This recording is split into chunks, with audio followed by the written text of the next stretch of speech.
Atac armat la Casa Rianei, artista, iubitul și cei 3 copii ai lor erau în casă în momentul în care o femeie a tras 10 focuri de armă spre reședința cântăreței din Beverly Hills.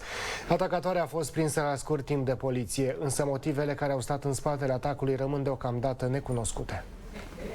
Prin clipe de coșmar după ce o femeie a tras mai multe focuri de armă spre reședința pe care artista o are în Beverly Hills. În timpul atacului, Rihanna se afla acasă împreună cu partenerul său și cei 3 copii ai cuplului.